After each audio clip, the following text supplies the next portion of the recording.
today's show, I invited legend investor Chris Bloomstran from Semper Augustus to teach us how to value Berkshire Hathaway. Semper Augustus has an outstanding track record with a compounded annual growth rate of 9.2% after fees since inception of the fund in February 1999. This is compared to 8.1% for the S&P 500. There is no one in the space I respect as much as Chris Bloomstran when it comes to evaluating Berkshire Hathaway. So without further ado, here's my conversation with Chris Bloomstran. This doesn't get more excited. The Berkshire weekend is coming up, and we have arguably the leading authority on valuing Berkshire Hathaway with us here today, Chris Bloomstran. How are you today, Chris? Stig, I'm wonderful. It's really looking forward to, after a 2-year sabbatical now, seeing everybody in Omaha. It's been too long, and we're not going to get that many more bites at this apple. So just counting down a few weeks. This will certainly be great.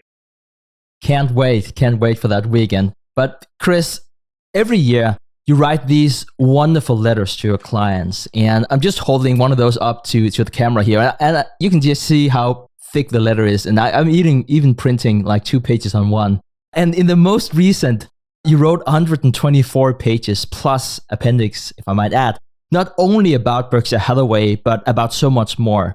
And you kicked off the discussion with this really interesting look at the S&P 500 as a portfolio. And in doing so, you have included some key valuation figures that stood out to you.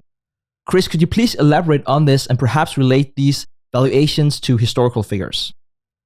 Through the lens as though it's a rolled up company, a single entity, and I like to compare that to the market.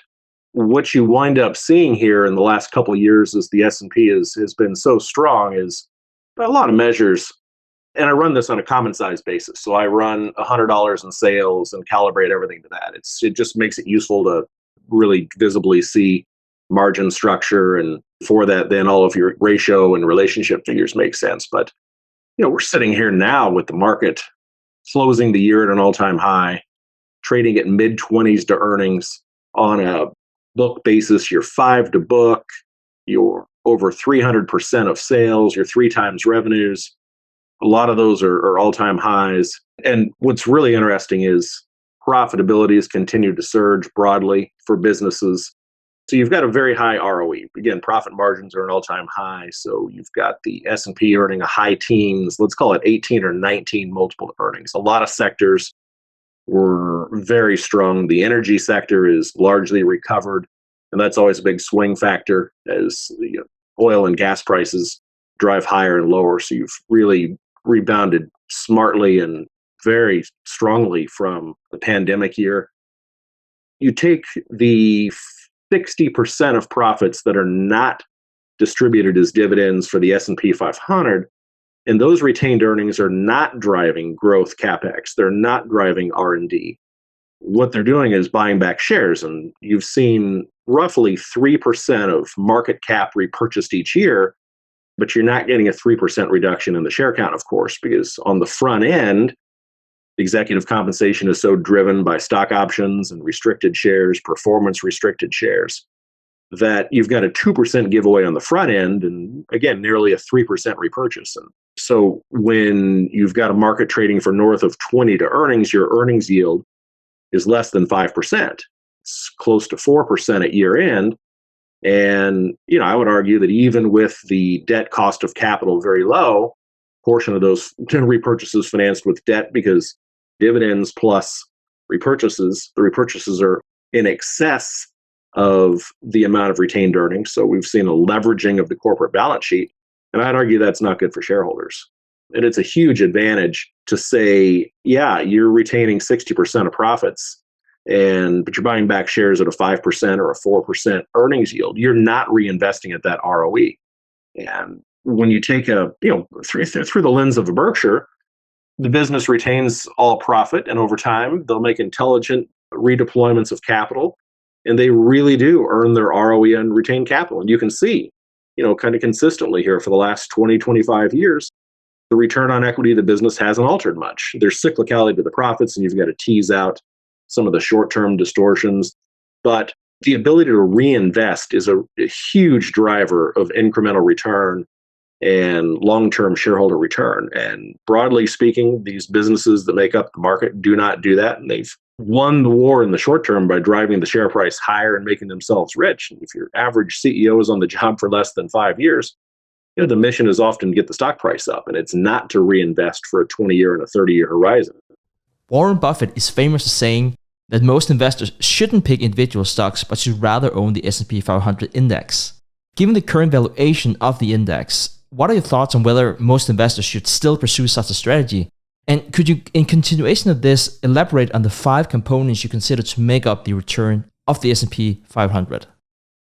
I think he has said that over the years because I don't think he's comfortable in a position to tell people to buy a single security in an undiversified portfolio. I'd take Charlie's view that he said many times, and generally, here in the last, until very recently, the stock has been very undervalued. Berkshire has. It's traded at a deep discount to my appraisal of intrinsic value. And Charlie will say Berkshire should do better, should do a little better.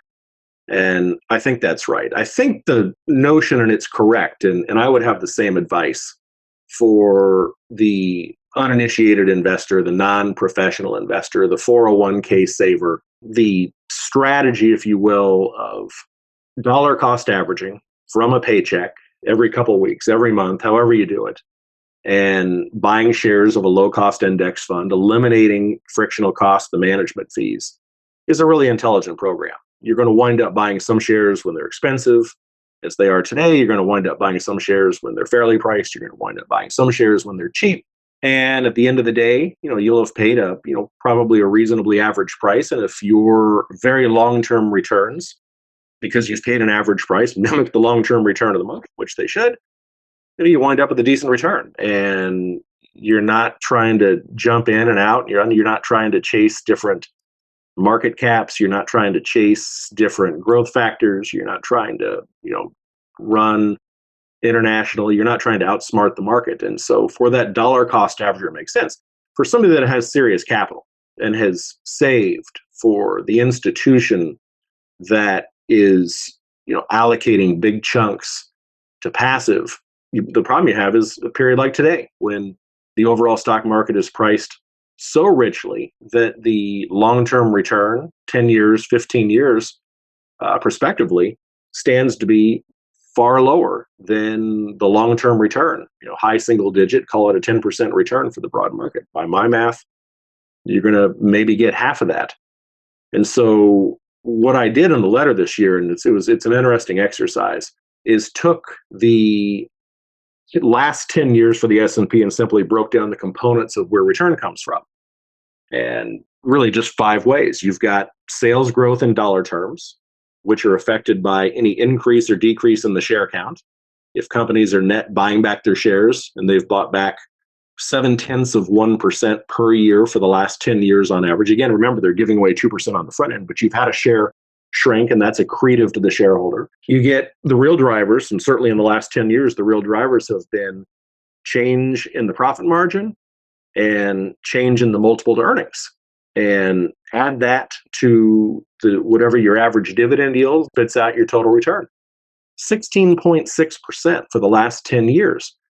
And, if you break down the components, we've only had sales growth in dollar terms of 3% a year. I think people are stunned by that. When you ask, how fast do you think the top line has grown for this best index in the world?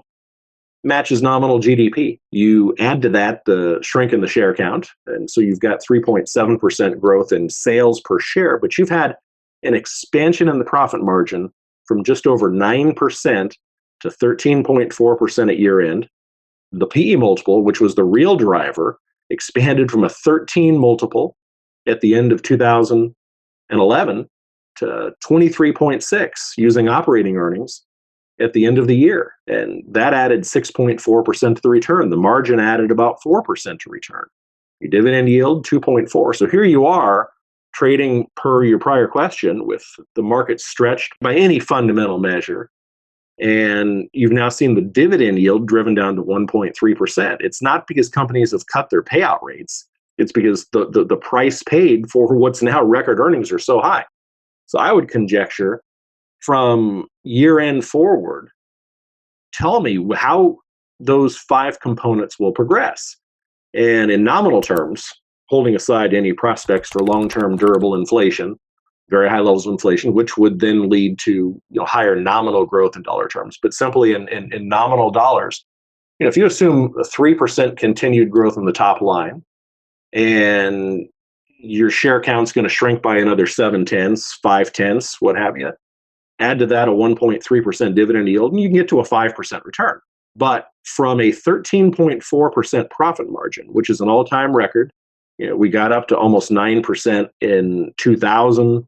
You were a little over 9% in 1929. We'd never been this high. And there are reasons why profit margins are higher.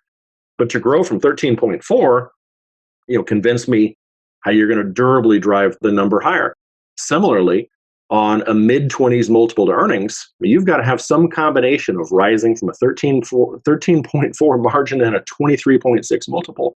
If you simply hold those two constant, 10 years from now, you make 5. And I would argue between here and there, you're probably looking at some period where prices are far below the average. And for that, I went back and took the 10 years ended 1999. I wanted to keep decades consistent. Could have run it to the March 24 peak for the S&P and the NASDAQ respectively in 2000. But simply from year end 99, you were close enough to the top of the bubble for government. And what you had there was really the best performing decade of all time on record. The S&P 500 did 18.2. Similarly, you started the period from a very low multiple, really what many would say would be the long-term average of 14.5, but you ended 1999 at 28.4. So the multiple to earnings almost doubled. The profit margin ran from 5.5% up to 8%. And you really hadn't had the big advent of share repurchases. And if you recall that last 4 or 5 years, the tech sector really led the way. And they were very dilutive. Microsoft had grown their share count by 40% in the late 90s. They're giving boatloads of option shares away, and they hadn't gotten around to the repurchases. And so you had an increase in the share count from using the divisor for the S&P 500 from mid-6s to low 8s. And so you were diluted by 20%, which shaved a little over 2% from your earnings. Dollar growth in sales was higher. We weren't that far removed from the late 70s, early 80s inflation. Inflation levels were much higher than for most of the past 15, 20 years. Debt levels had grown to what were already becoming a burdensome level. But you had grown dollar sales by about 6%. And so offsetting those dollar sales growth by the shrink in the share count, you got to a 3.6% growth in sales per share, which just matches the decade just ended. So your real drivers again, though, were the multiple expansion, which got you 7.2 points out of the 18% return, and the margin got you a little over 4. Then you had the luxury of looking at what happened in the next decade. So there you were again with the market stretched on all the fundamental measures that we talked about earlier, and the next 10 years were horrible. You had 2 bear markets. You had the 50% decline from 2000 to 2002 on the S&P 500. The NASDAQ fell 80%. And that's really where much of the bubble was. But the S&P fell by 50%, recovered by 2007. You had the real estate bubble, but then, of course, fell by 2/3 during the financial crisis in 2008 through early 2009. Not cherry picking, simply running the decade 1999 to 2009. You had 2 bear markets. You'd begun to recover. 2009 was a big recovery year, so I didn't take the year-end period. If you had taken year-end 2008, you would have had a 3%, 3.5% decline per year, but you lost about 9% cumulatively and just under 1% per year for that decade. And the drivers, you had reasonable sales growth. You still had higher sales growth for that period in dollar terms than we just experienced for the last decade, almost 5%, 4.8%. Your share count was modestly dilutive. You had some share repurchases in the early part of that decade, but then the financial crisis, the banks got in so much trouble. You had enormous recapitalizations, and so your share count actually rose by about 6% cumulatively. So the shareholder lost 0.7 of a point. But the drivers were, again, the multiple being very high and the margin being very high at the end of 99. you had a contraction in both of those measures. And you saw the multiple fall from 28 and change to 20. You saw the margin fall from 8 to 6. And so you lost between those two measures almost 7% of return. That got you basically a slight loss. I would expect the next 10 years to look something like that period. In fact, if you were to take rolling 10-year decile, so if you were to take rolling 10-year periods over the history of our market, you only had a handful of periods where stocks even resembled the 16.6% we just got, or the 18.2% you got. You did the same thing in 1929, and that was, again, driven by margin and multiple largely. You've had only 5 years coming off those secular peaks. Not even the secular peaks, again, just end of calendar years, but you've had only 5 years where the market had produced a negative return. 1937, 1938, 1939, 2008, 2009. And, here we are. Oddly, one of the very strong periods that did not result in a cataclysmic 10-year period was 1958, but you were coming off very depressed levels kind of post-World War II. But, I'd take those three big secular peaks, 29, 2000, and, perhaps where we are today. Again, go back to the chair of an investment committee, or go back to those that have, broad allocations to passive, and say, justify and tell me where you're going to grow the margin and the multiple if you think you're going to get 3 on sales in dollars and a little bit of a share reduction and a very skinny dividend yield. It's a tough case. If you split and assume you're going to get to a 10% return, then you've got to grow the margin from 13.4 to roughly 18, and you've got to grow the multiple from mid-20s to 30 times earnings. I would take the underside of that bet. And so I think things are pretty stretched. And it was just, again, I think a really useful way. I think you take that kind of analysis, and we think about that in terms of businesses and how they work. In addition to trying to figure out how much cash the business produces, you've got to think about multiples and margins and what they're doing with the share and how fast the top line is going to grow and how much you're going to get as a dividend. You put those 5 multiplicative factors together, and that's how you get your total return. Well said. And that's also one of the reasons why we talk multiple times here on the show, whether or not we really should be investing in a global diversified index instead, if you don't have any real opinion on the market, and still you might feel that the US stock market is overvalued.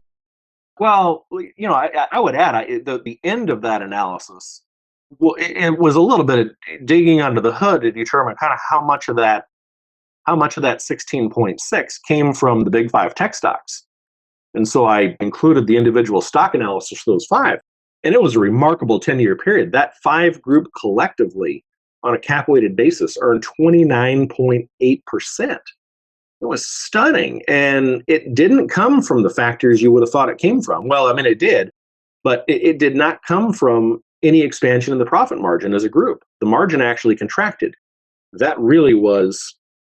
You started off the period with Microsoft and Apple being very, very large businesses. Google and Amazon and Facebook were not yet giant businesses. And Facebook and Google became very high profitable on a margin basis. But Amazon started off essentially with losses at the outset of that 10-year period.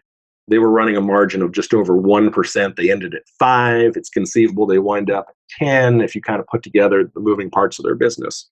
But broadly, that almost 30% return really came from an expansion in the multiple. I mean, those stocks were inexpensive. Microsoft traded at less than 10 times earnings and wound up trading at 38. The group saw the multiple expand from 14 to 33. But the real driver was top-line growth. I mean, that group collectively grew from just under $300 billion in revenues, with the core of that being Apple and Microsoft at the outset, to over $1.4 trillion. You had 17% annual growth in revenues per share, and you had a reduction in the share count. And oddly, I mean, Google and Amazon and Facebook were slight net issuers of shares, insiders cashing in their initial private ownership, still heavy uses of options and restricted shares. But Apple shrunk 10 billion shares from the share count. They shrunk their share count by 37%. Microsoft shrunk their share count by over 10%. And so as a group, you had a 21% reduction in the share count, but the driver there was sales growth. And so again, same analysis. If you've got a group now trading at low 30 multiple to earnings and earning a very healthy north of 20% margin, if you go through each of those businesses and ask how much better can it get, I think you've kind of pushed the envelope on the multiple margins. Facebook may have seen its high. Going to be hard to drive much higher than 37 or 38% for Microsoft. Google's running high 20s. Apple's running a 27 or 28% margin. You're just not going to get a lot more there out of the multiple and the margin. And where sales had grown at 18% a year, the number is going to be lower. And I suspect that who knows what the hammer is, competition with each other, regulation, simply the law of large numbers. But at 70 to earnings for Amazon, for example, that's baking in my opinion, the profit margin will perhaps double from where it is. But if it doubles from 5 to 10, how much will the multiple shrink from 70? And so that's the exercise. And I think what you're really going to wind up getting is still healthy sales growth. That group, it was amazing, was 8.5% of the overall S&P 500 at the beginning of the decade, and they ended at almost 25%. You had that 29.8% return. If you took the 495 companies that weren't the Fab Five out of the equation, they still earn more than 14%. The remaining 495 companies earn 14.3%, which is still very healthy. But the 13 or 14x return on compounding at 30% for this group of five, if you were an investor and didn't own these five businesses and some combination of them in scale, you really suffered mightily. And they're priced to reflect the success of those businesses. They're five of the best businesses the world's ever seen. But again, I think it's going to be tough to grow the margin of the multiples much from here. So that's the same exercise. But that sitting atop the S&P 500, that group collectively is pretty rich, albeit it's going to grow a lot faster. You think about how amazing it is that you got that kind of return out of the overall stock market when sales grew at 3% a year. They're just going to grow slower. They're larger businesses. Berkshire's not going to grow as fast as it did in its first 35 years. Apple, Microsoft, Google, Amazon, Facebook are not going to grow as fast as they did because they're much bigger businesses. And typically when growth slows, margins contract, and you can make that case for the market. You can make that case for individual businesses. And it'll be interesting to see how the 10 years plays out. But my guess would be 5 would be a best case for the S&P, littered with some downturns like we had for that decade post 1999. Definitely some of the stars would align for that decade and see a similar pattern. But Chris, let's shift gears here. The Securities and Exchange Commissions, or the SEC, have this form called a 13F, and it's a quarterly report required to be filled by all institutional investment managers with at least $100 million in assets under management. That also includes your company, Semper Augustus.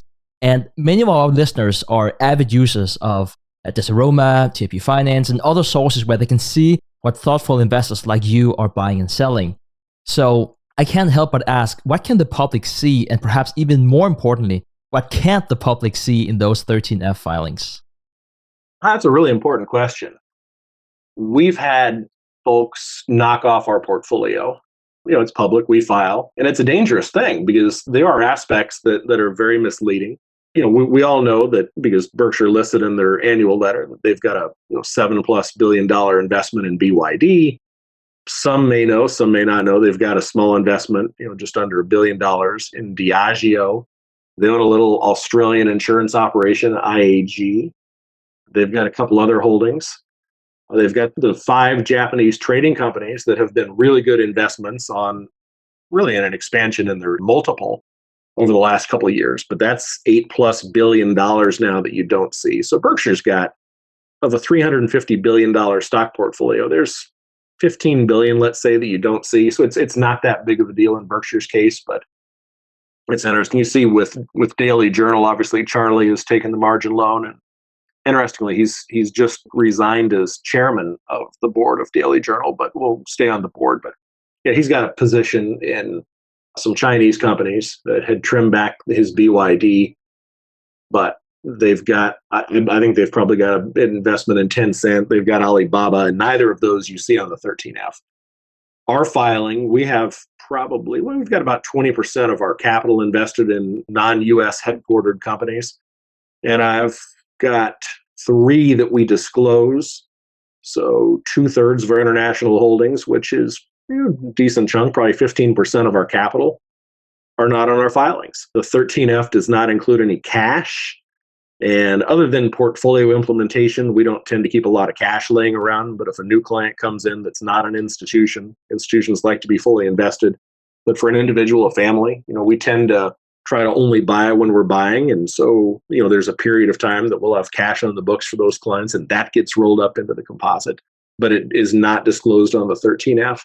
The other thing is securities that are not in the control of the manager. So we've got a number of clients that have had for years, and accounts come in and we get inherited positions, and position it meets a size threshold. It's got to be filed on the 13F. So you could infer at times that we're buying things when we're actually not buying those things, but we're inheriting those positions into an account that happens to exist on a quarter end filing date.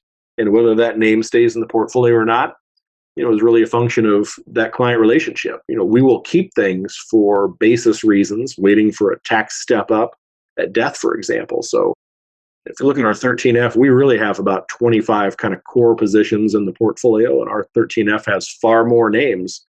And a lot of those names are in there for tax reasons, and they're not businesses that we've ever bought. I've never bought a share of General Electric in my life, but we've got a little position. My first anchor client had a huge position in GE when we started the firm, and we sold 90% of it.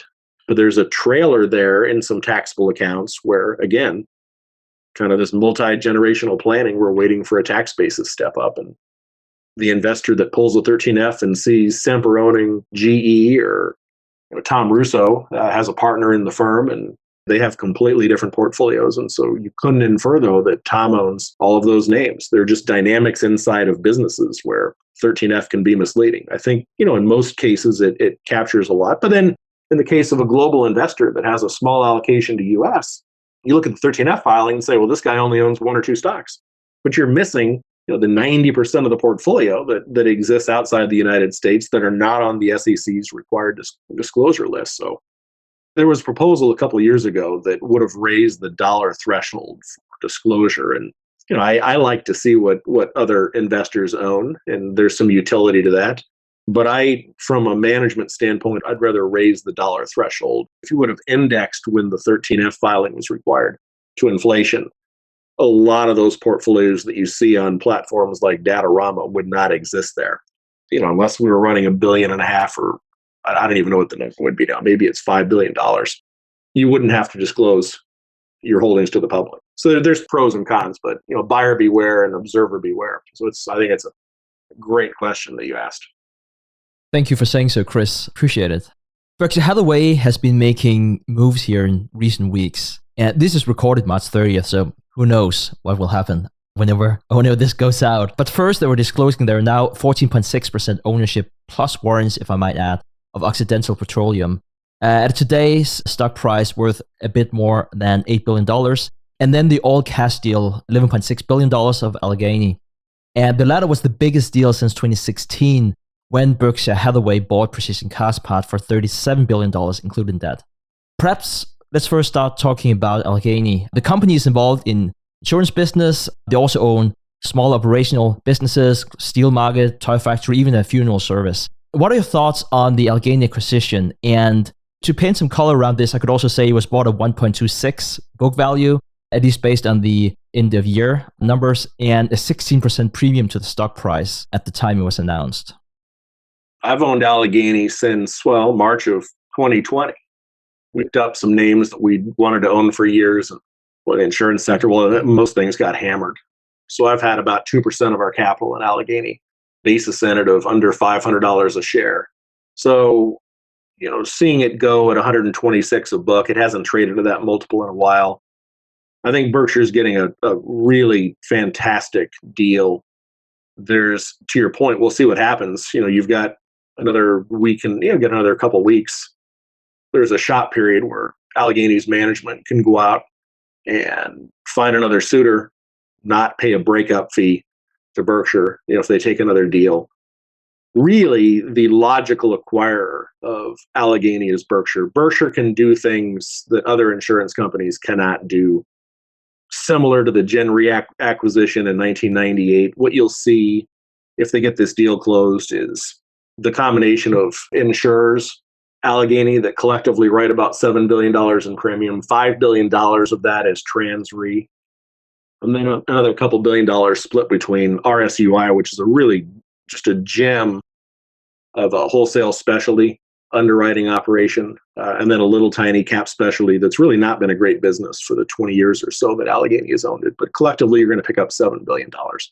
You're not going to, Alleghany will have to go less to the retrocessional market and lay off insurance risk because of Berkshire's fortress balance sheet and massive surplus capital.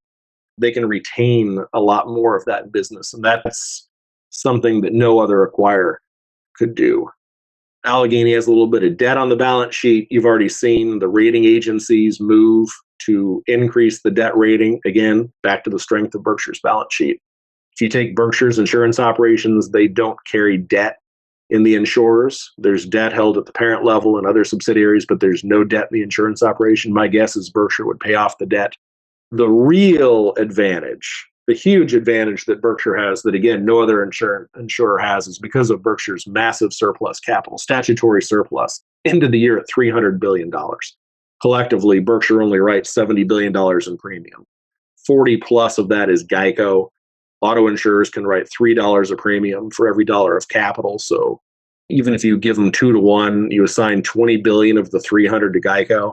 BH Primary writes a little over $10 billion. They probably write $1 in premium for every dollar in capital. So give it 20, maybe even give it 40 and just double it for grins. And that leaves Berkshire's massive reinsurance operations between National Indemnity and Gen Re that write about $20 billion. And if you look at their peers, Berkshire's peers in Europe, Munich Re and Swiss Re, they write $1 in premium and for every dollar in statutory surplus they have.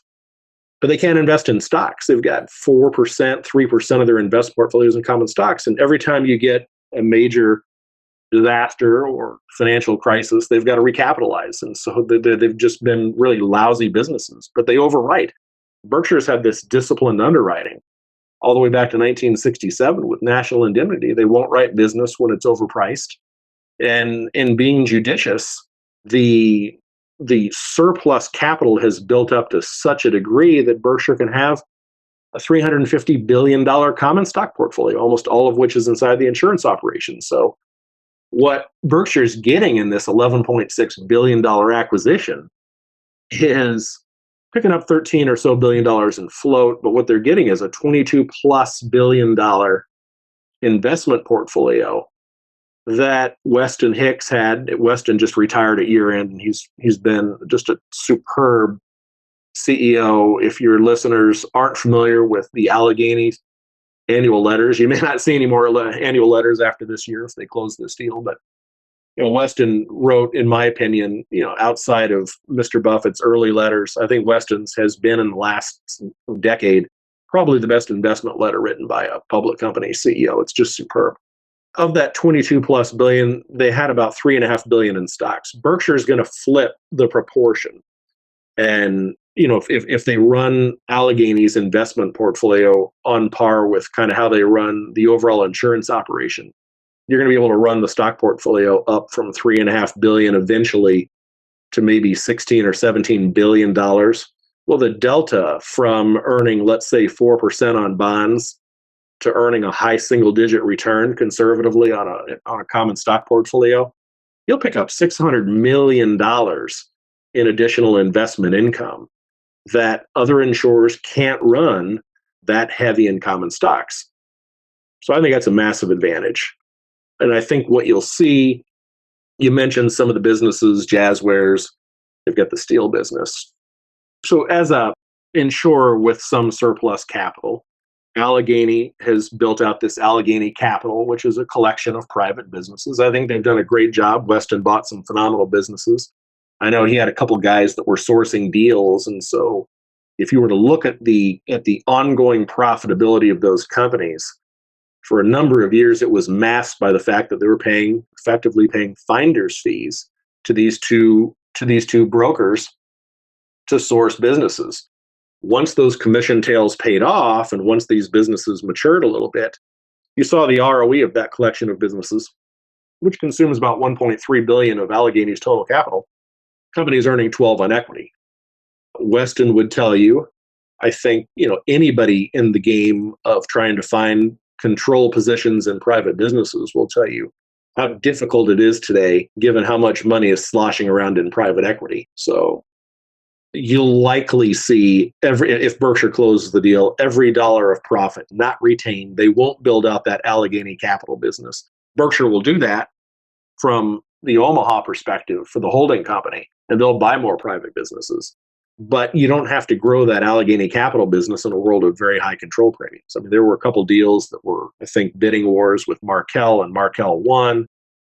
Tom and his guys have the same problem of, competing with private equity if you're going to grow out those private businesses. So it just eliminates the need there. And the other intangible, I think, what you're going to get is in bringing Joe Brandon back to Berkshire. Joe had been at Gen Re, and you had that period where there was a concern that a big insurance deal with AIG was not a conveyance of insurance risk, but a loan. The government put a lot of pressure on Berkshire and on Mr. Buffett to look into it or do something. And Joe somewhat got thrown under the bus and left Berkshire. I know in the last few years, Trans Re, where Joe was eventually hired by Weston to come in and run the operation, has done some reinsurance deals with Berkshire, so they've gotten back in good graces. Joe's one of the best insurance executives around, and I see him as a nice succession plan, if you will, perhaps to Ajit. There's a very real notion at a point you wind up seeing Greg Abel and Joe Brandon tag teaming and running Berkshire Hathaway. So, that's, perhaps you're buying a succession plan, but you're paying a very, very low price. My appraisal on Alleghany was higher than the price at which it's going out, which is not great. We've got a number of taxable clients, and I've got a big gain on that position, albeit only in 2 years, that I'm not thrilled about paying. I would not have minded to see a little bit of equity option in the deal. Berkshire could have done that. With Berkshire now trading at 150 of book, it wouldn't be that similar to the Gen Re deal when they swapped their shares and bought Gen Re using only their stock when it traded at almost 300% of book value. But there was room to do that and accommodate the taxable investor, and I'm disappointed in that. So we'll see, if you get a shot, but all in all, it's a great deal for Berkshire, and it's not small. You think about Berkshire's reinsurance operation, again, National Indemnity and Gen Re, they write 14 billion kind of in normal premium per year, and so you're picking up 5 from Trans Re, assuming Trans Re continues to write at that rate.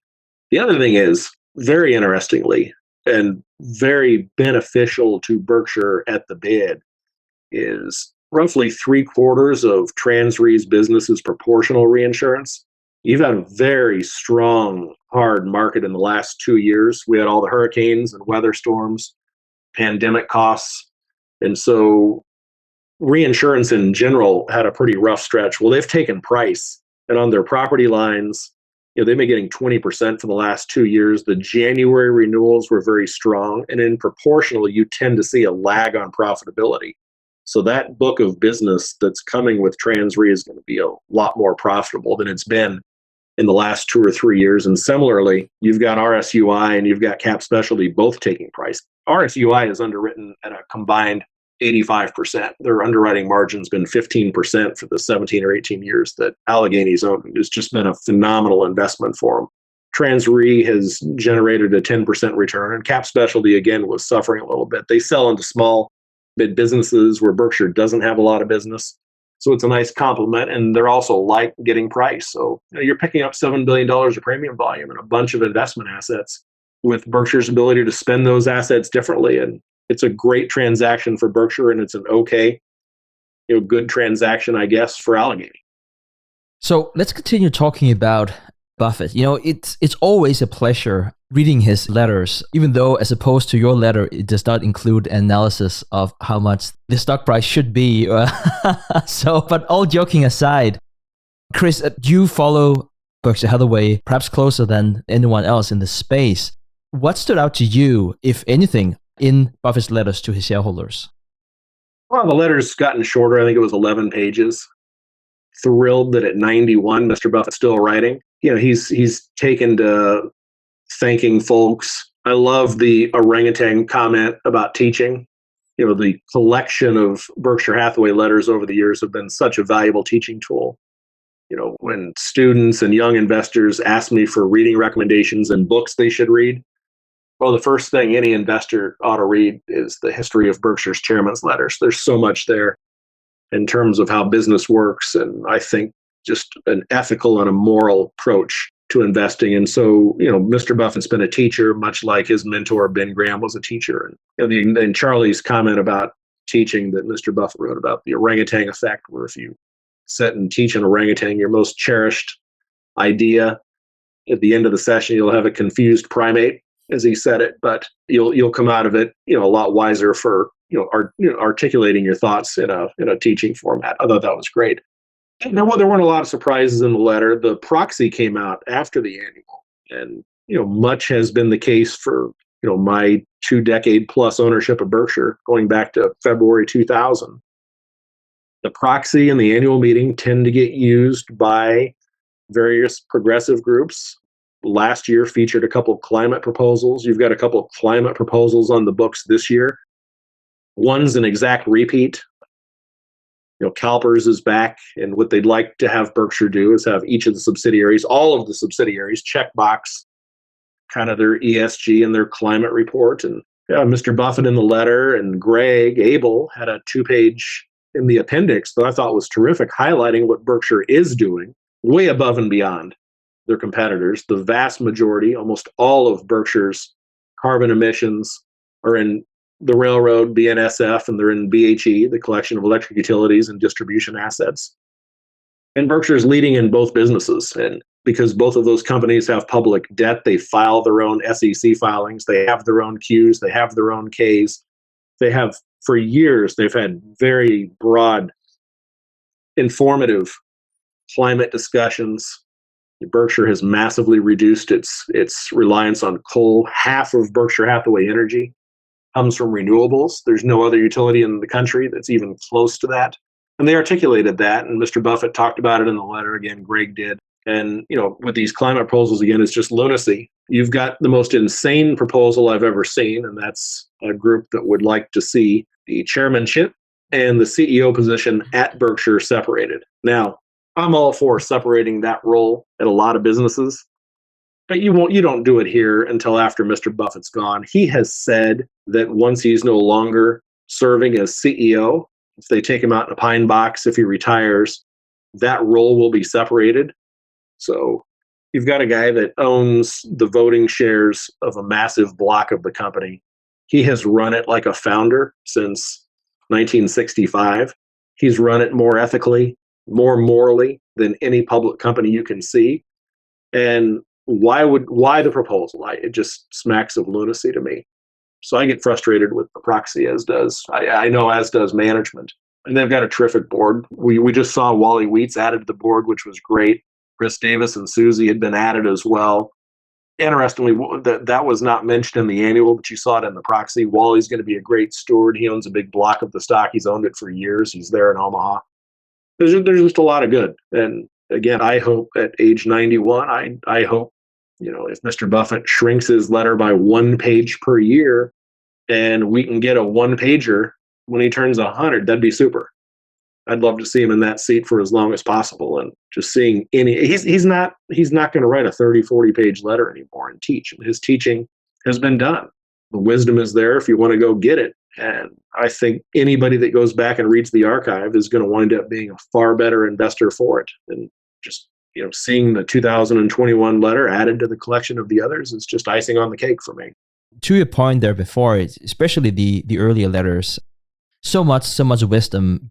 And it's different now. The letters are different. Perhaps legacy also plays a role in terms of how he's considering what to write and how to write it. But let's transition into the next question here, Chris. Inflation has been a hot topic for quite some time. And Buffett was even asked about this during the last annual shareholders meeting. And his response, which is much longer than what I'm going to say here, but I'm just going to paraphrase here. He said something along the lines of, well, inflation won't be good for Berkshire. We'll manage it. And he also said it will have a different impact on our collection of businesses. Could you please provide more detail on how inflation will impact Berkshire's businesses and investments? Yeah, boy, they're seeing it. Everybody's seeing it now. I don't know how durable it winds up being. I still ultimately shake out in the deflationary camp. I think the notion that we're running on balance sheet credit market debt at almost 400% of GDP, up from what was already a nosebleed level of 250% in 2000. The remedy for too much debt really should be austerity and deflation, recession. You work off credit by restructuring to where the creditors become the equity owners. I'm not sure our elected officials or our central bankers have the tolerance for it. So here we are in the meantime, on the backside of the pandemic. Everybody knows we've got massive supply chain issues. We have scarcities in energy. We have gone toward this renewables world, trying to get to net zero carbon by 2050. The world is spending a lot of money introducing solar and wind. Berkshire leads there. Again, 50% of their energy operation is wind and solar. On that front, you think about what's going on with electricity prices broadly. Right now, the single largest feedstock for power production is natural gas. Well, domestically, natural gas prices have doubled. In Europe, they've been up as much as 15x. And the rate at which utilities can pass through their feedstock costs is largely reliant upon regulators. And when the household or the business electric bill gets so high that it's tough to live paycheck to paycheck, you start to get regulatory pushback. And so inflation there really does harm an electric utility. You think about the CapEx that's spent.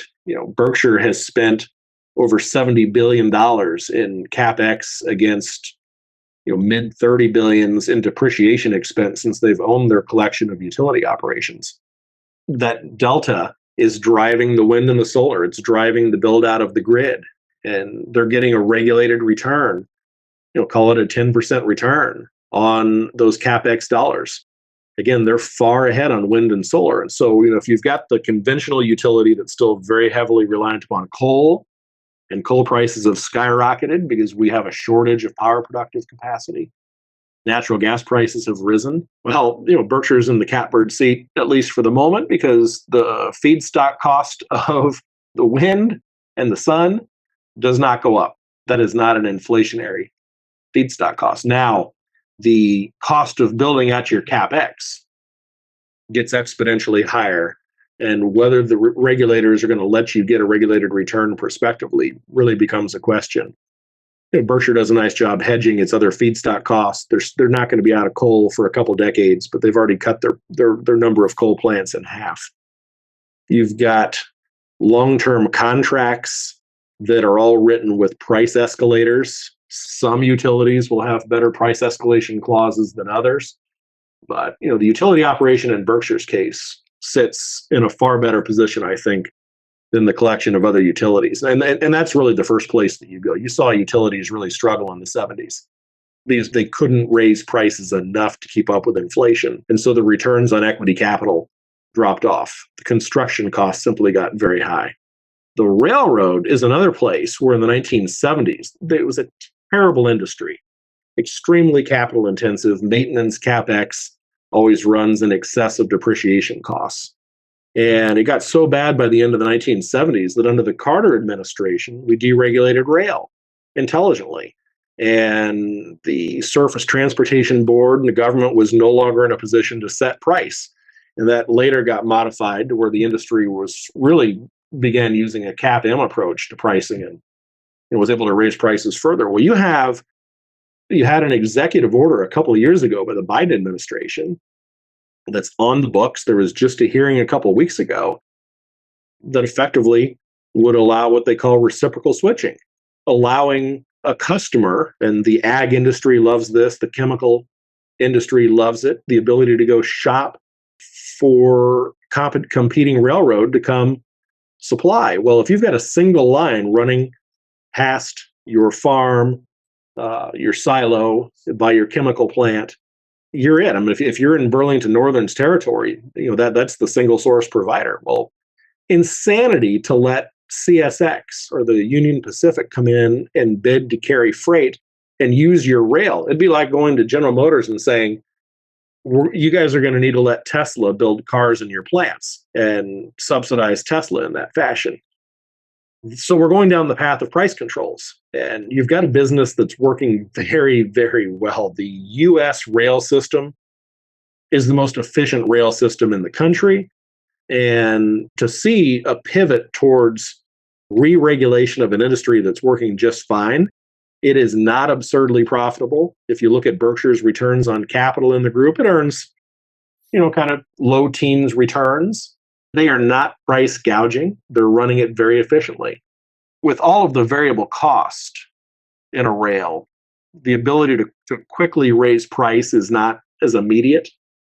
So if your feedstock costs there, similar to utility, are rising, it's tougher to pass them through immediately. But you've got contract escalation provisions. Labor is an interesting thing because the household is being squeezed by the rising cost of living big time today. But you've got a fairly substantial union workforce, and you've got union wage contracts that are long-term in nature, and those don't reset until that contract is up. And so in an inflationary period, you don't really have the immediate variable nature of labor prices rising as quickly as they perhaps should in an inflationary environment. So, I think the rail's in great shape, presuming we can keep the government out of their affairs and let that industry run efficiently. The MSR group is where you could really have a problem. You think about the kinds of businesses that can weather an inflation are those that have higher operating margins and gross margins that are in a position to be able to pass through rising costs.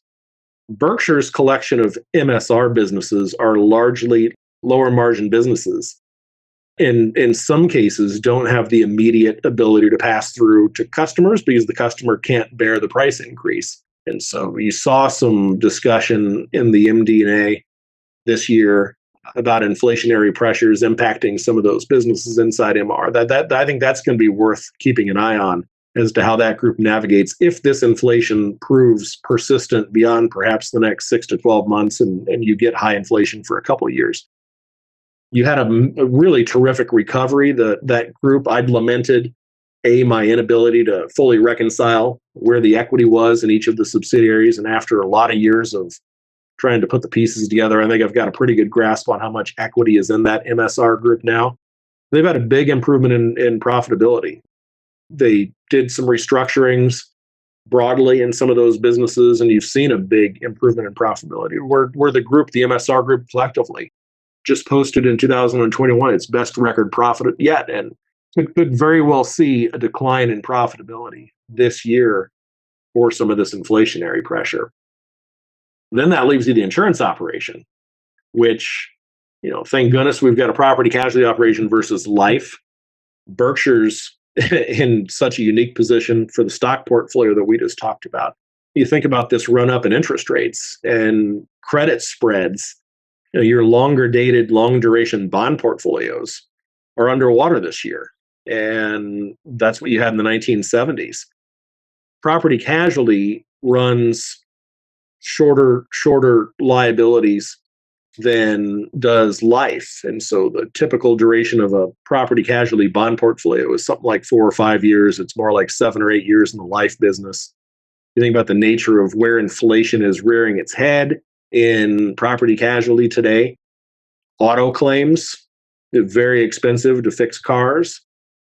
You've probably seen I've got the chart in my letter of the just used car prices over the last, over time, but they've just spiked this year to where on some late model cars, you've actually got higher used cars prices than the price of the vehicle when it was new.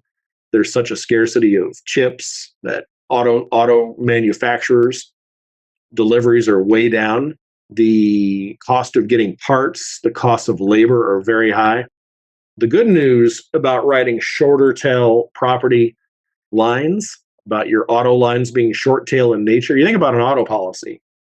It typically, by the time you have an accident and a claim reported, it's almost all paid out at the end of 5 years. Most of it gets paid in the first year. Say 2/3 gets paid because you wreck your car, you've got to fix the car. You file the claim, you fix the car, you take it to a body shop, and you're in and out in a month, you're in and out in a few weeks. So another 20% winds up getting paid in the second year. When you get into the third, fourth, fifth year, a lot of that then are your medical claims, the medical portion of an auto policy claim. And those tend to take longer to work their way through the courts. You've got legal inflation.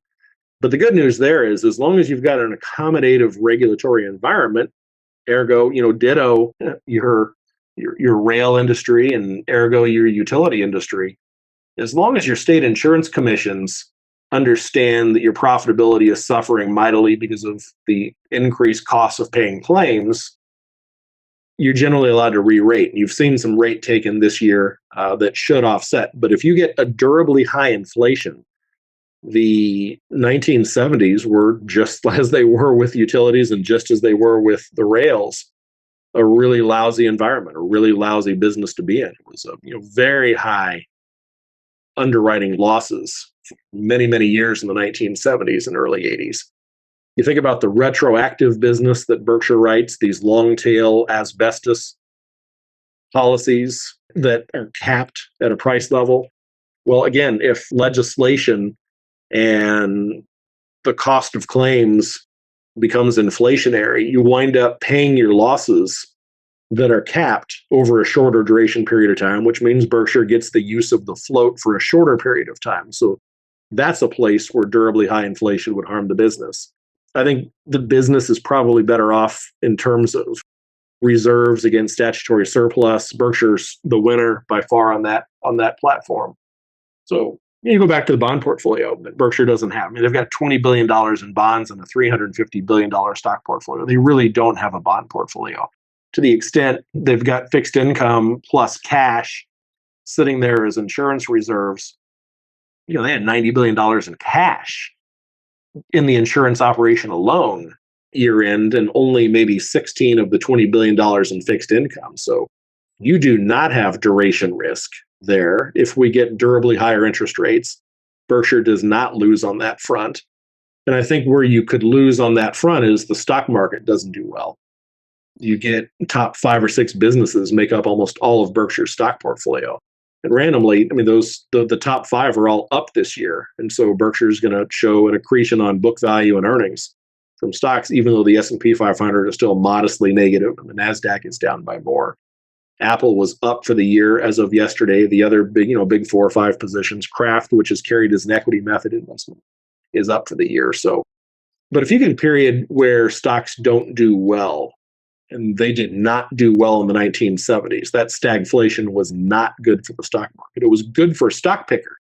It was good for somebody that was able to trade and pick up businesses when they were cheap. The ability to buy the Washington Post and Geico, General Foods, the investments that Berkshire made during that period that were just home runs were done during a period where start to finish, late 60s through 1982, the Dow declined from 1,000 to 778, I think it was. And next to inflation that averaged high single digit, the investor lost 75% of their money. So we'll see. Berkshire loses there if the stock market does poorly and their stocks do poorly. But again, that's coming from surplus capital. Most of that stock portfolio is money that Berkshire does not need to have in the insurance operation, and the fact that you don't have duration risk in the bond portfolio is a huge win. So net, as is the case in almost any affair in any situation, Berkshire wins on the insurance front because it's got the Fort Knox balance sheet. You put it all together and Berkshire's going to suffer. Most businesses will suffer during a period of high inflation, but relatively to their peers in their various industries, and as a whole, they should suffer far less and I think fare better than the average business in the stock market for that. And We can't talk about inflation without talking about the interest rate, because as a result of this inflation, the Fed has already hiked rates and will continue to do so. As many as 6 rate hikes of different magnitudes have been signaled in 2022 alone. What is the impact on the interest rate increases on Berkshire Hathaway? Well, from a reported profitability standpoint, because you've got over $140 billion in cash in the business that post the Fed intervention at the outset of the pandemic in March of 20, when we took short-term rates back down to zero, you had almost no interest income on your bond portfolio. At 2%, 2.5%, Berkshire is going to wind up making $2 or $3 billion in interest income on its cash reserves, which is great. I treat that differently, as you know. And of Berkshire's cash, you see Mr. Buffett talk about, he's now raised the number from 10 to 20, now $30 billion. He says, of the cash, we'll never go below $30 billion. I think that number is higher, and I segregate the overall 30. I also presume in the insurance operation, because they don't own a long-dated bond portfolio, and they're going to use cash effectively as the highest mark on capital. I think they're probably going to own cash matching 1 year's worth of losses actually paid as cash. And that number is about $42 billion. So if you take the 30 plus 42, that gets you to $72 billion, which randomly is half of Berkshire's cash at year end. So I presume there's about $70 billion, low $70 billion available for investment in longer dated, longer duration investments like Alleghany. And I've long presumed some optionality on Berkshire's cash reserves. And what I do there is presume that the hurdle rate for investment is still at least 10%.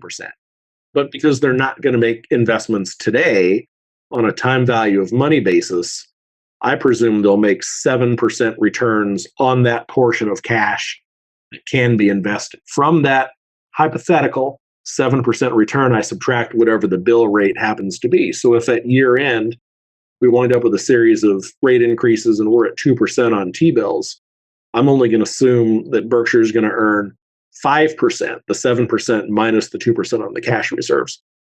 And I'd pose the question this way to those that would look at optionality in a different lens. The minute the Fed raises interest rates, is Berkshire immediately more valuable? If the Fed were to raise in the next 3 meetings 50 basis points at a clip, wind up at 175 on Fed funds, call it 2%, is that incremental $3 billion that Berkshire earns immediately worth some multiple to that current earnings number? Take the $11.6 billion, presuming it closes in the Alleghany deal. I mean, that's going to earn more than 10% based on the price that Berkshire's paying for. And again, the ability to flip the investment reserves to more of a common stock approach. But on 11.6, now do you have $1 or $1.5 billion of now immediate earning power that needs to be capitalized at some number? If Berkshire took all of its cash, $144 billion, and invested it at 10%, now you've got an additional $14 billion in actual earnings in the business. Do you then capitalize that new $14 billion at whatever multiple you'd capitalize Berkshire's income at? I mean, is it worth 18 times that new $14 billion? I'd say no. I'd say my method has captured. And so when Berkshire invests in Oxy Preferred, the new investment in Oxy Common, the investment in Alleghany, the increase in interest rates, I don't change a thing, because I've assumed this time value of money optionality on Berkshire's cash. And so, the Fed raising rates will not harm Berkshire in the same way as it will, again, insurers, where you've got a rising yield curve on the front end, the back end. We'll see where the curve inverts, where it flattens. I just saw, some are now calling for a 10% or a 4% 10-year by the end of the year. I don't know that you can get that high. I mean, frankly, in my opinion, we don't have a system with debt levels as high as they are. $23, $24 billion GDP and on-balance sheet debt at $90 billion. We can't go back to where we were 20 years ago at a 5% short end of the curve and 7% long end of the curve. So The market being forward-looking, this latest rally in stocks is interesting. It almost seems as though now we're telegraphing a recession, and we finished the taper. So now the Federal Reserve is not in the game of buying treasuries and mortgages on a net basis, but they're not at the same time shrinking the balance sheet. They're simply not net adding to the balance sheet. So now when a treasury matures, they're going to replace that treasury with a new treasury, but they're not going to shrink the balance sheet like they tried to do for a few years leading up to 2018. Broadly speaking, if you get 3 or 4 or 5 years of inflation, and they've got to continue to defend the currency and raise rates. And every year when you get a CPI adjustment factor on Social Security, the boomers just started retiring, and now we've got that demographic time bomb. If the Fed were to raise rates to 4% or 5% on the short end of the curve, we would blow up the economy. You're going to have a very, very, very bad recession. So my guess is in the short term, yeah, they're going to run because they've kept monetary policy too loose for too long. Doing what they did in the pandemic, I suppose, for a period of time needed to be done. You've had this white-hot housing market. What business have they had up until just last month continuing to buy mortgage-backed securities? That's absolute insanity. You've had housing prices rising by 10+%, a shortage of homes, and the Fed is facilitating the mortgage market. Just absolute craziness. So, to the extent there's inflation, our central banks globally have had a hand in introducing it. And then at the same time, we have these scarcities. We've got these scarcities in energy because this transition to wind and solar requires so much more productive capacity because those are intermittent sources of power that we don't have enough conventional power. We've flipped a lot of our refining capacity to renewable diesel. Well, a renewable diesel plant only makes synthetic diesel, does not make gasoline, does not make asphalt, does not make the feedstocks for plastics. And so we've genuinely got a shortage of supply, and that's not easily remedied. If the energy industry wanted to flip a switch and ramp up production, and they've been drilling all these wells that are ducts drilled but uncompleted, we don't have a lot of exploration spending going on right now. In this tight world where there's a demand for energy, there's some rationality to what they're doing, but there's also an inability to do much. Bringing labor back, the jobs just aren't there. The workers that are willing to come work are just not there. You can't get steel casing for pipe. So there are pockets there where we're likely to have far higher energy prices. I wouldn't be surprised if oil averages $100 or more per barrel for a persistent period of time. If we get a peace on this Ukraine situation, you're going to get oil run back to, but it's not going to drop much lower than $90, which is kind of where it was before this latest crisis. And until you see a lot of spending on supply, things are going to stay pretty tight. And so there are places where you're going to have some inflation for a period of time. But I just think Berkshire is in better position than most businesses to weather it because of its fortress balance sheet and durable earning power. And we'll see where regulation takes us. But we're not going to go to where we were in terms of the yield curve because the system can't bear it. We'll blow something up in the meantime. We've gone through Berkshire Hathaway, the business model, and in greater detail than I think we ever had any guest come on the show and talk about.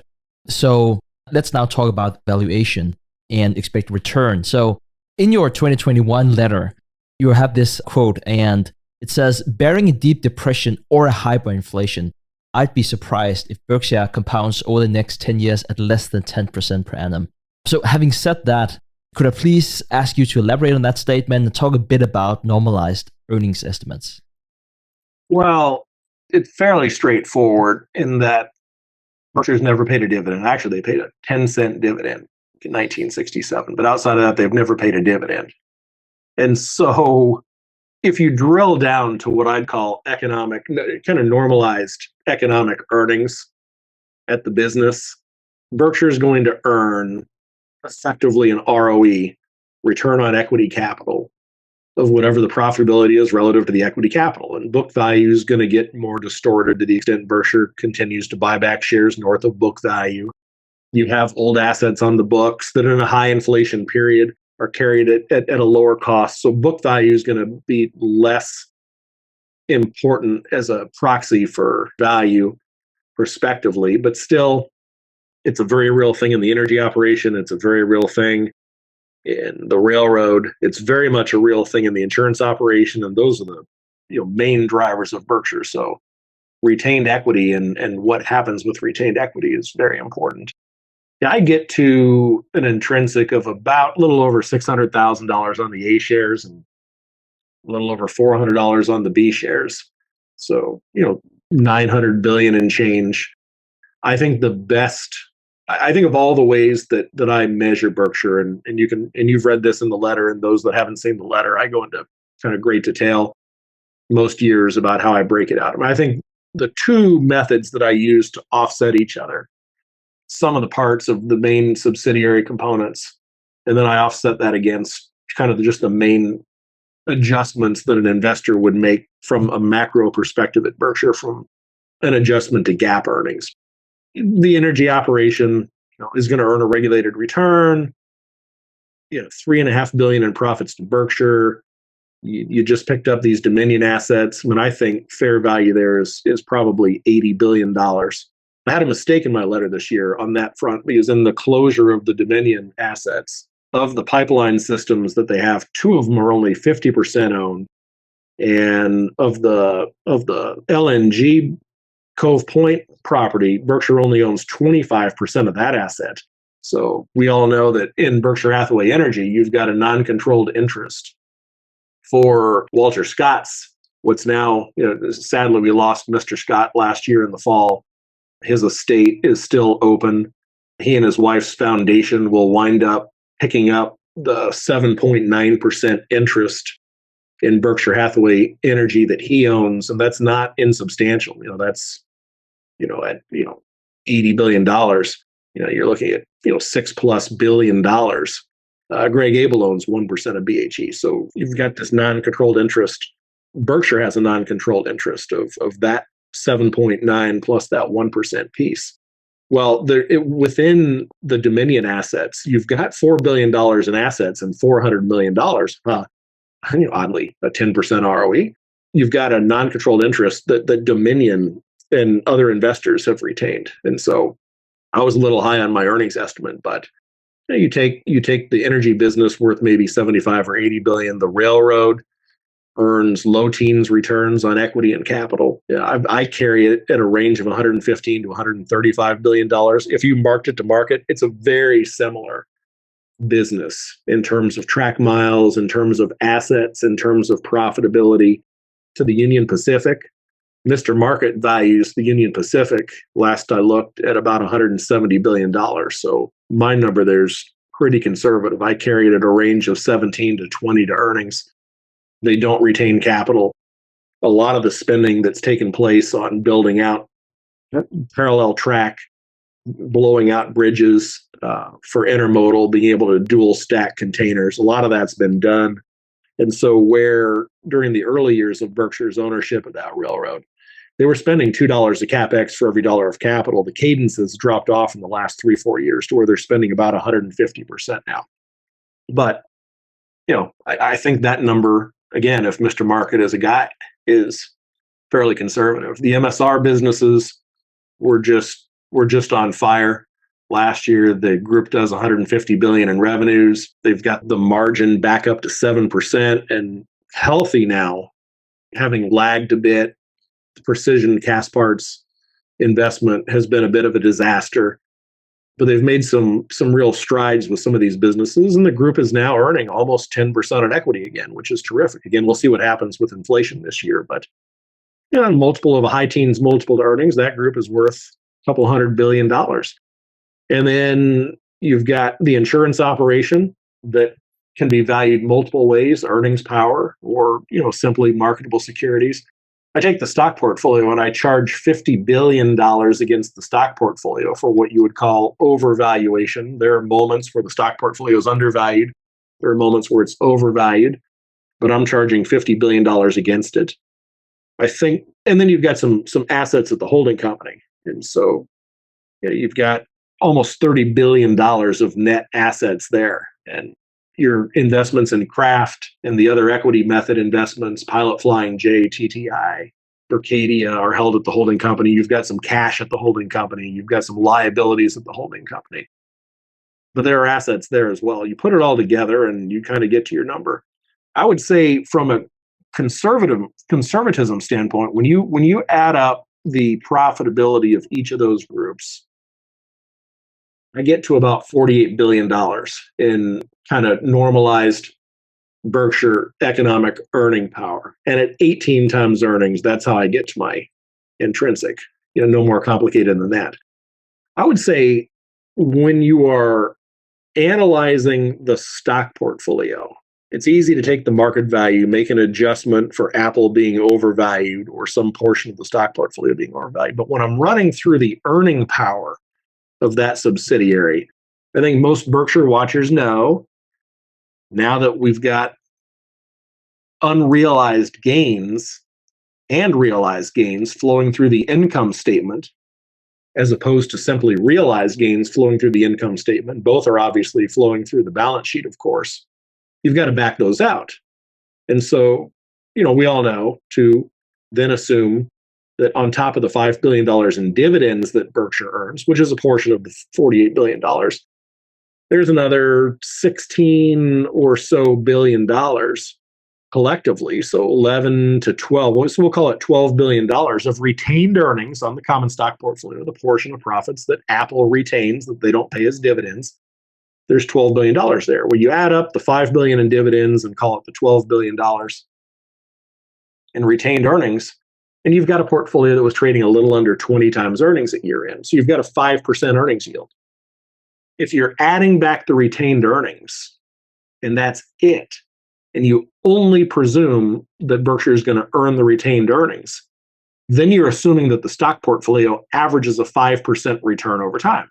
Maybe that's right, but if the stock portfolio earns 10% a year, then you've got a much, much higher earnings number that will actually accrue through Berkshire's income statement, balance sheet, book value, so on and so forth, by only assuming the earnings yield. In our Semper, our earnings yield has ranged at the end of each year for the 23 years we've run the firm between 6.5%, let's say, and 9%.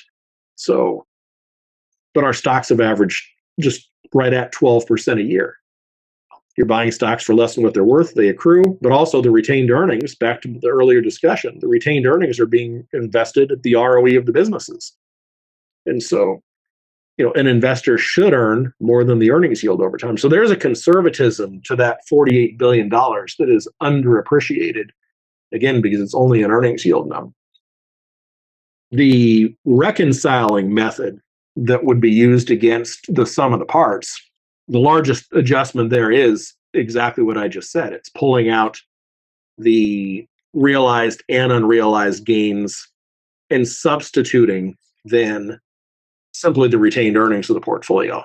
I further strip out whatever your underwriting results are in the short term, and I add back in a presumed 5% pre-tax underwriting margin. So on $70 billion in premium, Berkshire would earn $3.5 billion in a normal year. On an after-tax basis, maybe $2.7 billion of after-tax profit that the insurance operation would earn as a portion of that $48 billion. You would also, I make a small charge for the extent that I just assume companies are only going to earn 4% on their invested assets on their pension funds. And if Berkshire assumes a 6.4 or 6.5% return, there's about $400,000 adjustment there. Mr. Buffett has talked about, and this would be correct, and I'm not sure I'm fully on board with, but to the extent other intangibles, not goodwill, but intangibles are being amortized, you've got to add back a portion of those intangibles to net income. And that's, about $1 billion. Customer lists is a portion of any premium on an acquisition. Back in the day, up until 2002, you'd put a lot of goodwill on the balance sheet, and goodwill tended to be amortized over a period of 40 years. And we changed the accounting there, and so goodwill is no longer amortized. So you see the accountants put more into other intangibles. And, there are certainly intangibles that lose value. Patents expire, for example. And so you've got to play a nuance. I'm not sure 100% of intangibles should be added back, and I don't add 100. Mr. Buffett suggests that you should. And so you run all that together, and you wind up essentially with the same $48 billion in earning power for the business. Yeah, I certainly agree with that. And if you're the kind of person who, whenever you read a crime novel, you always read the last page to figure out what's going to happen. That's sort of like how I felt whenever I picked up your letter, and I found page 96, and I looked at the intrinsic value assessments you have made there through your different approaches. And I would just like to give a handoff to the last time we had on the show. We'll make sure to link to that in the show notes, where you go through each of your approaches and specifically emphasize the two-prong approach. And at year-end numbers, you come up with a valuation of $949 billion, or equivalent to a B share price of 429. And of course, whether I said 46 or 26 or 29 there at the end, we're talking about approximate numbers. So please don't take this at face value with 2 decimal points whenever we talk about intrinsic value. For the listener out there who might be a bit overwhelmed with all the numbers and the detail of which you're describing your valuation approach, what's the simplest way for a new intermediate investor to assess Berkshire's value? That two-prong method Mr. Buffett introduced, I think it was in the 1995 letter. And it was in for 5 years, and then it was out for a period of time. I think it came out for 5 years, and then it was back in. And the methods changed. But essentially, all you're doing is taking the operating earnings of the subsidiaries on a per share basis, and you capitalize those at some number. And then you take the marketable securities, and those are worth what you think they're worth. You could charge against them for float. You could charge against them for the fact that you think the portfolio is $50 billion overvalued. But essentially, you have that in a nutshell. In the early iteration of doing this, underwriting profits were included using the Berkshire method for 5 years. Berkshire bought Gen Re. You had a couple of years of really nasty underwriting results. And all of a sudden, the underwriting results were so bad in the late 90s that it dwarfed the operating earnings of the business. Now, back then, Berkshire was largely insurance. They hadn't bought the railroad. They hadn't bought the utility operations. The majority of the earning power of Berkshire came from the insurance operations. And so when your underwriting profitability was negative and you lost money on a combined basis, those numbers were pulled from the return. When they made a reappearance, they were excluded. And so Berkshire had a 13, 14 year, now longer period of time where they underwrote profitably. We've long assumed that Berkshire is going to underwrite, to my earlier point, at a 5% pre-tax operating number. And so again, on $70 billion in premium, my final addition to my two-prong approach is backing out whatever they actually make on an underwriting basis and adding in 5% pre-tax and capitalizing that a conservative number. Also at a point, cash within the subsidiaries was excluded using the Berkshire method. It wouldn't count the little bit of cash held within the railroad and the energy operations, which today is only about $4 billion, but it would exclude the cash held within the finance businesses that's more meaningful. All of the cash got rolled up and included, and I think that's probably fine. And you're really talking about rounding errors and using the difference. So if you take the operating earnings of the subs, you get to about $27 billion in earning power now. And from that, you have to exclude any earnings on the marketable securities, on the stock portfolio, the cash, and the bonds. Otherwise, you wind up double counting, right? Because you're going to count the value of the assets over there as opposed to the earning power on the assets. So on $27 billion, let's call it, north of 27, before the change in the tax code, TCJA, at the end of 17, I was using a 13F cap factor against earnings to get to my 18 to earnings. Well, all of a sudden, when the tax rate changed from 35% to 21%, if those profits were durably retained, you got to capitalize them at a different number to get to 18 times. And I don't think Wall Street investors really caught on to that notion immediately, that all of a sudden, because you've now got more, because the world's obsessed with EBITDA and not net income, but net income and free cash are a real thing. And so I flipped the cap factor to 15.4 multiple to pre-tax earnings. But that gets you to that portion of the number. And then I simply take the marketable securities, make any adjustment to the degree securities are over undervalued, and add back in a little bit of margin for underwriting. Could be more conservative and assume break-even underwriting over time. Could be more conservative and back out the cash. But I think for the investor, it's pretty easy to get your mind around operating earnings from the subs because they're still broken out in the MD&A and whatever you think the marketable securities are worth. And pretty straightforward. So it eventually was taken out. It just got too cumbersome as moving parts changed here and there. And I was critical about it at the time. And in retrospect, it really didn't matter. So, but it hasn't been in the letter for several years, but I've got it in my letter, and I've got the history of it back to 2005 or 2006. And you can kind of see that progression. All of the methods, my adjustments to GAAP earnings, my sum of the parts, or normalization factors. There is an additional, not even in the sum of the parts, but in my GAAP adjustments to earnings that I didn't mention. Berkshire's utilities and railroad immensely benefit from the use of accelerated depreciation for tax purposes. Berkshire pays way, way less, far, far less in cash taxes than it reports as GAAP. And so you've got this big deferred tax liability that now in cumulative sums to about 90-something billion dollars. Some of that is the offset for unrealized gains in the stock portfolio, but you've got a good chunk of it that simply represents the fact that we're accelerating CapEx immediately for tax purposes, and those taxes are eventually paid. Well, there's an absolute time value of money to the fact that you're physically writing a far smaller check to the government, and you're going to pay them 10 years from now, 20 years from now, 30 years from now. So I pick up a little bit of that differential as well in my normalized number. And for conservatism's sake, you would perhaps exclude that. By the same token, for those that would jump on that, the optionality of cash, again, if you're going to exclude the optionality of the cash, then when you're running the ROE of the business, you better take the cash out of the business and only apply the operating earnings against the assets that are employed in the production of that portion of the profitability, and then do whatever you want with whatever you think cash is going to earn over time. But you can't assume it's zero. If you assume cash was worth zero, then you have $150 billion less of Berkshire value than you have. That seems silly to me. So I conflated about three moving parts there to really make things not straightforward for the listeners. But yeah, I think that two-prong is still pretty useful, and I'll keep it in the letter. I just want to highly recommend your letters, just like I did last year. It's absolutely fantastic. If you like me and like Chris or avid followers of Berkshire Hathaway, this is definitely the letter to read. But with that said, Chris, where can the audience learn more about you and Semper Augustus? Yeah, we have a history of letters on the website, SemperAugustus.com. I've got a tab for letters, and there's another tab for podcasts and interviews. When this is published, we'll post it immediately to the website. So our talk from last year is up there, a handful of others. And there's enough between the letters going back to 1999.